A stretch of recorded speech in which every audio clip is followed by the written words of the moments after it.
సురక్షితం గురించి మరొక వాక్యాన్ని పాటిద్దాము.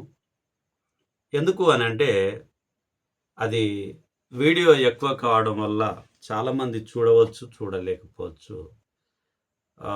ఒక్క సబ్జెక్టును మరి రెండో సబ్జెక్టుగా మనం బోధించుకుంటున్నాము. సమయ అనుకూలతను బట్టి సురక్షితంను రెండో భాగాన్ని మనం బోధించుకోబోతున్నాము.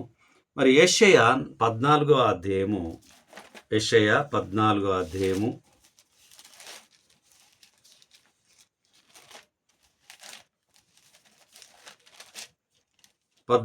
అధ్యాయము మనము 30వ వచనాన్ని మనం చూద్దాము. 14:30.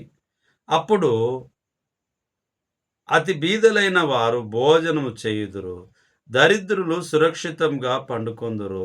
కరువు చేత నీ బీజము చంపెదవు, అది నీ శేషమును హతము చేయును. అప్పుడు అతి బీదలైన వారు భోజనము చేయుదురు, దరిద్రులు సురక్షితంగా పండుకొందురు. మరి బీదలైనటువంటి వారికి భోజనము, బీదలైనటువంటి వారికి, పేదలైనటువంటి వారికి మరి నెమ్మది దేవునిలోన కలుగుతుంది అనేటటువంటిది, సురక్షితం అక్కడ ఉంటుంది అనేటటువంటిది దేవుని వాక్యం మనకు బోధిస్తూ ఉంటూ ఉన్నది ప్రియులారా.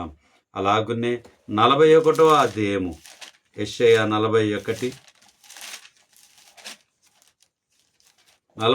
అధ్యాయము మొదటి 3 వచనాలను చూస్తే, దీపములారా నా ఎదుట మౌనముగా నుండుడి, జనములారా నూతన బలము పొందుడి. వారు నా సన్నిధికి వచ్చి మాటలాడవలెను, వ్యాజ్యము తీర్చుకొనుటకు మనము కూడుకొందాము రండి. తన ప్రవర్తన అంతటిలో నీతిని జరిగించు వానిని తూర్పు నుండి రేపి పిలిచిన వాడెవడు? ఆయన అతనికి జనములను అప్పగించుచున్నాడు, రాజులను లోపరుచుచున్నాడు. ధూళి వలె వారిని అతని ఖడ్గమునకు అప్పగించుచున్నాడు. ఎగిరిపోవు పొట్టు వలె అతని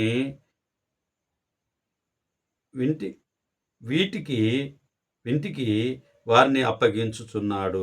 అతడు వారిని తరుముచున్నాడు, తాను ఇంతకు ముందు వెళ్ళిన త్రోవలోనే సురక్షితంగా దాటిపోవుచున్నాడు. ఎప్పుడైతే మరి దైవ జనులలోనున్న సంబంధములో తన కరుణపూర్వకమైన కాపుదలను గురించి దేవుడు సెలవిచ్చుచున్నాడు. దేవుని యొక్క కాపుదల సురక్షితంగా మనకు ఉండాలి అంటే దేవుని మాటను మనం గౌరవించి, అంగీకరించి, హృదయపూర్వకంగా, మనపూర్వకంగా ఎంబడించేటటువంటి వారిగా ఉన్నప్పుడు మనకు సురక్షితము మనకు లభిస్తుంది అని చెప్పి దేవుని వాక్యము గుర్తు చేయబడుతూ ఉంటూ ఉన్నది. అలాగునే యిర్మీయా 33వ అధ్యాయము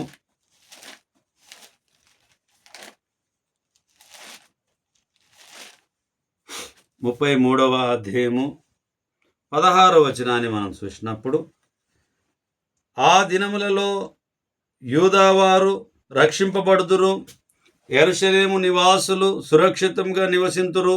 యెహోవాయే మనకు నీతి అని యెరూషలేమునకు పేరు పెట్టబడును. ఆ దినములలో యూదావారు రక్షింపబడుతురు, యెరూషలేము నివాసులు సురక్షితంగా నివసింతురు. కాబట్టి ఆ దినమున మనం పడిపోకుండగా, ఆ దినమున మనం తప్పిపోకుండగా, ఆ దినాన్ని మనం అందుకోకుండా ఉండకుండగా దేవుని దగ్గర మరి నమ్మకంగా, సురక్షితంగా మనం ఉందాం ప్రియులారా. మరి దేవునితో మనకు నెమ్మది, సమాధానం ఉన్నది, సురక్షితం ఉన్నది అనేటటువంటిది మనము జ్ఞాపకం చేసుకుంటూ ఉన్నాం. యెహెజ్కేలు గ్రంథం 34వ అధ్యాయము, యెహెజ్కేలు గ్రంథము 34వ అధ్యాయము మరి 28వ వచనాన్ని చూస్తే, ఇక వారు అన్యజనులకు దోపుడు సొమ్ముగా ఉండరు, దుష్ట మృగములు వారిని భక్షింపవు, ఎవరి వలనను భయం లేకుండా వారు సురక్షితంగా నివసించెదరు. మరి దేవుడు మనకు తోడై ఉంటే ఆనాడు దావీదు సురక్షితంగా ఉన్నట్టుగా, దావీదును తప్పించినట్టుగా మనల్ని కూడా ఆయన తప్పిస్తాడు. మరి నెమ్మదిగా సురక్షితంగా మనం ఉంటామని చెప్పి దేవుని వాక్యము మనం గుర్తు చేయబడుతూ ఉన్నది. లూకాసు వార్త 15వ అధ్యాయానికి వెళ్దాము. కొత్త నిబంధనకి వెళ్దాము. లూకాసు వార్త 15వ అధ్యాయము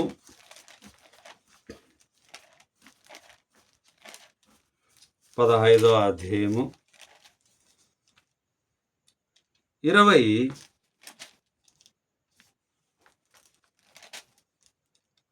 27వ వచనాన్ని మనం చూసినప్పుడు, ఆ దాసుడు అతనితో, నీ తమ్ముడు వచ్చి ఉన్నాడు, అతడు తన యొద్దకు సురక్షితంగా వచ్చినందున నీ తండ్రి కొవ్విన దూడను వధించెననెను. ఇక్కడ కొంచెం మనం వెళ్దాం ప్రియులారా. కొంచెం ముందుకు వెళ్తే చాలా ప్రాముఖ్యమైనటువంటి విషయాలు ఈ యొక్క తప్పిపోయినటువంటి కుమారుని గురించి మనం చూడగలుగుతాము. ఎక్కడి నుంచి మనం చూద్దాము అన్నప్పుడు 8 నుంచి చూద్దాం ప్రియులారా. ఏ స్త్రీకైనను 10 ఎండి నాణెములు, వాటిలో ఒక నాణెం పోగొట్టుకుంటే ఆమె దీపం వెలిగించి ఇల్లు ఊడ్చి అది దొరుకు వరకు జాగ్రత్తగా వెతకదా? అది దొరికినప్పుడు తన చెలికత్తెలను పొరుగు వారిని పిలిచి, నాతో కూడా సంతోషించుడి, నేను పోగొట్టుకొనిన నాణెము దొరికినదని వారితో చెప్పును గదా. అటువలే మారు మనసు పొందు ఒక పాపి విషయమై దేవుని దూతల ఎదుట సంతోషము కలుగునని మీతో చెప్పుచున్నానెను. మరియు ఆయన ఇట్లనెను, ఒక మనుషునికి 2 కుమారులుండిరి. వారిలో చిన్నవాడు, తండ్రి ఆస్తి నాకు వచ్చు, భాగమిమ్మని తన తండ్రిని అడగగా అతడు వారికి తన ఆస్తిని పంచిపెట్టెను. కొన్ని దినములైన తర్వాత ఆ చిన్న కుమారుడు సమస్తమును కూర్చుకొని దూర దేశమునకు ప్రయాణమైపోయి అచ్చట తన ఆస్తిని దుర్వ్యాపారముల వలన పాడు చేసెను. అదంతయు ఖర్చు చేసిన తర్వాత ఆ దేశమందు గొప్ప కరువు రాగా వాడు ఇబ్బంది పడసాగి వెళ్ళి ఆ దేశస్థులలో ఒకని చెంత చేరెను. అతడు పందులను మేపుటకు తన పొలంలోనికి వానిని పంపెను. వాడు పందులు తిను పొట్టుతో తన కడుపు నింపుకొన ఆశపడెను గాని ఎవడునూ వానికి ఏమీయో ఇయ్యలేదు. అయితే బుద్ధి వచ్చినప్పుడు వాడు, నా తండ్రి యొద్ద ఎంతో మంది కూలివాన్రు, అన్నము సమృద్ధిగా ఉన్నది, నేనైతే ఇక్కడికి ఆకలికి చచ్చిపోతున్నాను. నేను లేచి నా తండ్రి యొద్దకు వెళ్ళి, తండ్రి, నేను పరలోకమునకు విరోధముగాను నీ ఎదుట పాపము చేసి తిని ఇక మీదట నీ కుమారుడనని అనిపించుకొనుటకు యోగ్యుడను కాను.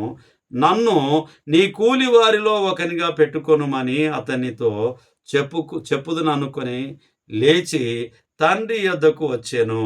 వాడింకా దూరంగా ఉన్నప్పుడు తండ్రి వానిని చూచి కనికరపడి పరిగెత్తి వాని మేడ మీద పడి ముద్దు పెట్టుకొనెను. అప్పుడు ఆ కుమారుడు అతనితో, తండ్రి, నేను పరలోకమునకు విరోధంగాను నీ ఎదుట పాపము చేసి తిని ఇక మీదట నీ కుమారుడునని అనిపించుకొనుటకు యోగ్యుడను కాననెను. అయితే తండ్రి తన దాసులను చూచి, ప్రశస్త వస్త్రము త్వరగా తెచ్చి వీనికి కట్టి వీని చేతికి ఉంగరము పెట్టి పాదములకు చెప్పులు తొడిగించుడి, క్రొవ్విన దూడను తెచ్చి వధించుడి, మనం తిని సంతోషపడదాము. ఈ నా కుమారుడు చనిపోయి మరలా బ్రతికెను, తప్పిపోయి దొరికెనని చెప్పాను. అంతటా వారు సంతోషపడసాగిరి. అప్పుడు అతని పెద్ద కుమారుడు పొలంలో ఉండి, వాడు పొలము నుండి వచ్చును, ఇంటి దగ్గర రాగా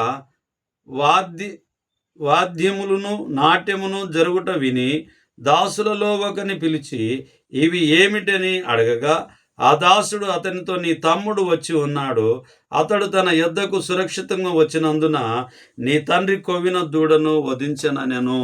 ఇక్కడ మనం ఆలోచన చేయగలిగినప్పుడు మనము ఇక్కడ ప్రాముఖ్యమైనటువంటి విషయాన్ని చూస్తే లూకాసు వార్త 19వ అధ్యాయం 10వ వచనాన్ని మనం చూసినప్పుడు, నశించిన దానిని వెదికి రక్షించడానికి మనుష్య కుమారునిగా యేసు ప్రభు వారు లోకానికి వచ్చి ఉంటున్నారు. వాక్యంలో ఉన్న సారాంశాన్ని మనం చూసినప్పుడు తప్పిపోయిన వాటి దొరికినప్పుడు చాలా సంతోషం కలుగుతుంది. యేసు ప్రభు వారు మాట్లాడుతూ కూడా 99 గొర్రెల కన్నా ఆ తప్పిపోయిన ఒక్క గొర్రె దొరికినప్పుడు చాలా సంతోషం కలుగుతుంది అని చెప్పారు.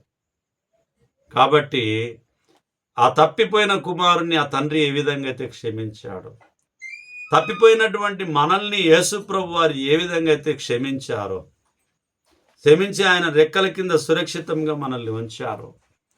మరి పెద్ద కుమారుడు బాధపడుతూ ఉన్నాడు. మరి ఆ బాధను కూడా కొద్దిగా మనం చూద్దాం.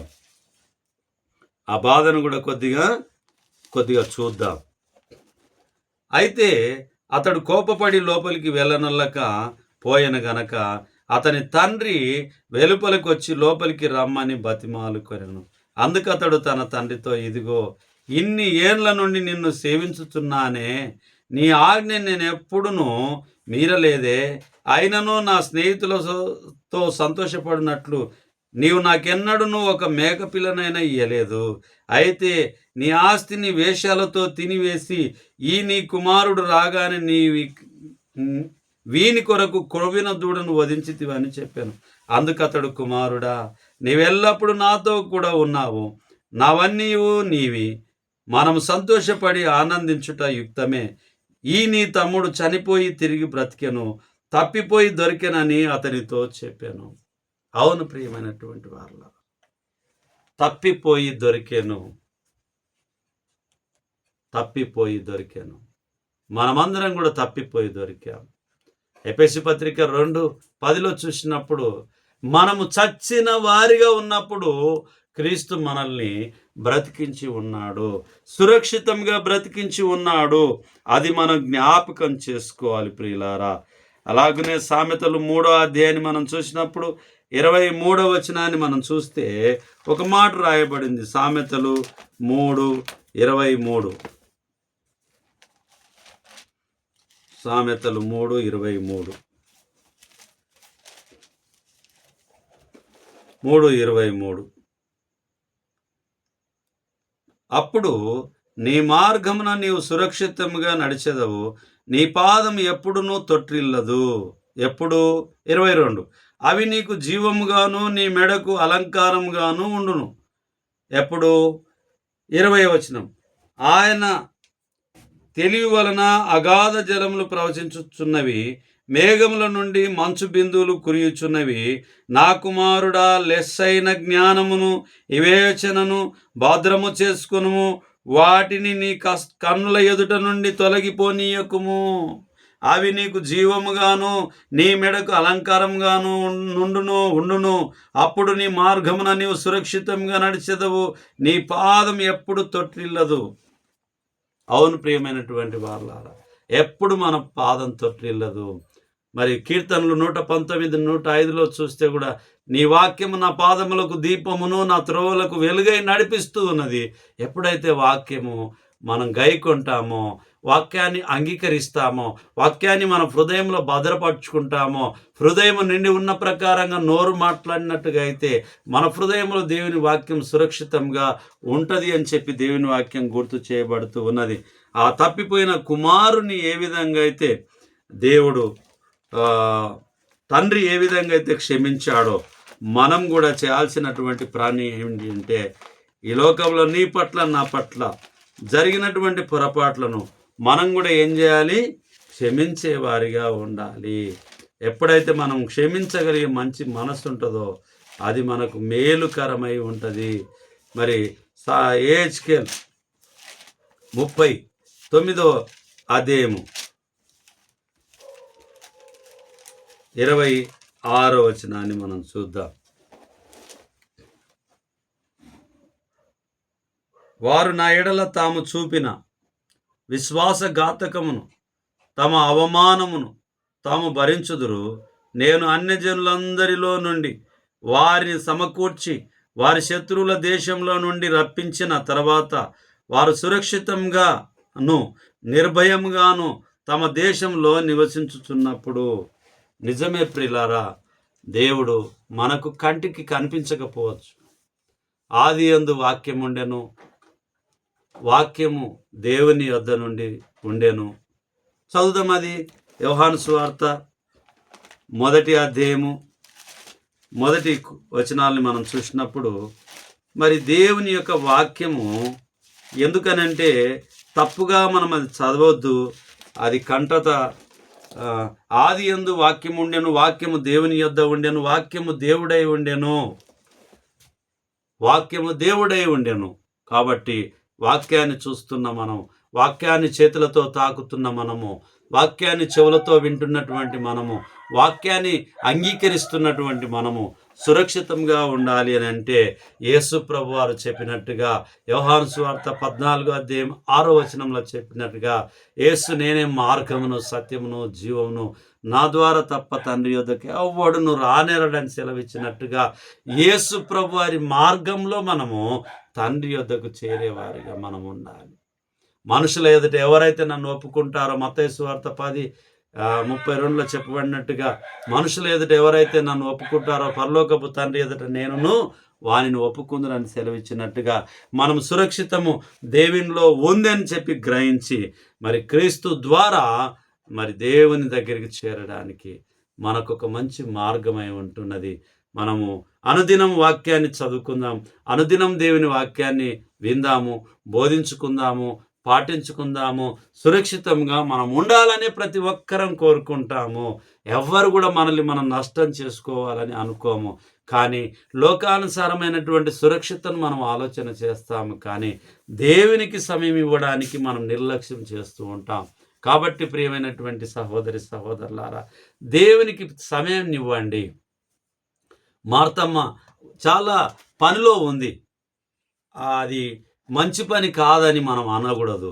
కానీ ఆమె పనిలో ఉంది. ఏమి పని అని అంటే శరీరానుసారమైనటువంటి పనిలో మార్తమ్మ ఉన్నది, మరియమ్మ ఉన్నది, పనిలో ఉన్నది. ఏమిటి ఆ పని అంటే యేసయ్య పాదాల దగ్గర కూర్చొని ఉత్తమమైన పనిలో ఆమె కూర్చొని వాక్యాన్ని వింటూ ఉన్నది. ప్రభువా, మరియమ్మని ఇక్కడ పంపించవచ్చు కదా, నాకు ఇంత హెల్ప్ చేయొచ్చు కదా, పనికి సహాయపడవచ్చు కదా, చాలా పనులున్నవి. లాజర్ గారేమో బయటికి వెళ్ళారు ప్రజలను తీసుకొని రావడానికి, వాక్యం వినడానికి అని అన్నప్పుడు మార్తా, మరియమ్మ ఉత్తమమైన పనిలో ఉంది. మనమందరం కూడా ఉత్తమమైన పనిలో ఉంటే మనం సురక్షితంగా ఉంటాము. కీర్తనలో చెప్పబడినట్టుగా 84:10 చెప్పబడినట్టుగా 1000 దినములు బయట గడుపుట కంటే ఒక్క దినం మందిరావరణంలో గడుపుట ఎంతో శ్రేష్టమై ఉంటున్నది. అపొస్తలుల కార్యంలో చెప్పబడినట్టుగా స్వరక్తం ఇచ్చి సంపాదించుకున్నటువంటి సంఘములో మనం ఉండడానికి, సత్యమందు ప్రతిష్ఠింపబడడానికి, దేవుని చిత్తాన్ని జరిగించడానికి మనము ఎల్లవేళలా సిద్ధపాటు కలిగి సురక్షితంగా ఉందాం. చిన్ని ప్రార్థన. కనికర సంపన్నుడా, దయగలిగిన తండ్రి, మీ పరిశుద్ధమైన నామాన్ని బట్టి మీకు వందనాలు నాయన. సురక్షితము అనే అంశాన్ని 2 భాగాలుగా మేము బోధించుకొని వినడానికి మీరు ఇచ్చిన గొప్ప ధన్యతను బట్టి మీకు వందనాలు చెల్లిస్తున్నాం. వాక్యాన్ని వీక్షిస్తున్న మా ప్రియులందరినీ 345 మంది సబ్స్క్రైబ్ చేసుకొని వాక్యాన్ని వీక్షిస్తూ ఉంటుండగా దయతో కనికరించి నేను ఆ 345 కుటుంబాల్లో ఏ వెలితి అయితే ఉందో, ఏ కొరత అయితే ఉందో, ఏ బలహీనత అయితే ఉందో, నాయన ఏ అవసరత కలిగి అయితే ఉన్నారో దయతో కనికరించి ఆ అక్కర్లు అవసరతలన్నీ కూడా మీరు తీర్చి నాయన ఆ కుటుంబాలన్నింటినీ కూడా మీరు సురక్షితంగా దీవించి ఆశీర్వదించమని సంఘానికి వస్తున్నటువంటి సంఘస్థులను, విశ్వాసులను, అలాగనే సెల్ ఫోన్ ద్వారా వాక్యాన్ని వీక్షిస్తున్నటువంటి ప్రియ సహోదరి సహోదరులను, అలాగనే మా ప్రపంచం అంతటిని, మా భారతదేశం అంతటిని సురక్షితంగా మీరు కాపాడమని. వర్షాలనైనా ఆలస్యమై ఉంటూ ఉన్నాయి, రైతులందరూ వేచి ఉంటూ ఉన్నారు, పంట పొలాలకు సిద్ధపడి ఉంటూ ఉన్నారు. దయతోనైనా మీ కనికరం చూపించి మంచి సురక్షితమైనటువంటి వర్షాలు కల్పించి, నైనా సురక్షితమైనటువంటి పంటలను కల్పించి, సమృద్ధి అయినటువంటి ఆహారాన్ని మా దేశానికి సహాయం చేయమని ఈ మనవులు మీ కుమారుడు మా ప్రాణరక్షకుడు యేసుక్రీస్తు నామంలో బ్రతిమాలి అడిగి వేడుకొని ప్రార్థించుతున్నాము తండ్రి. ఆమేన్. అందరికి ప్రభు నామమున వందనాలు.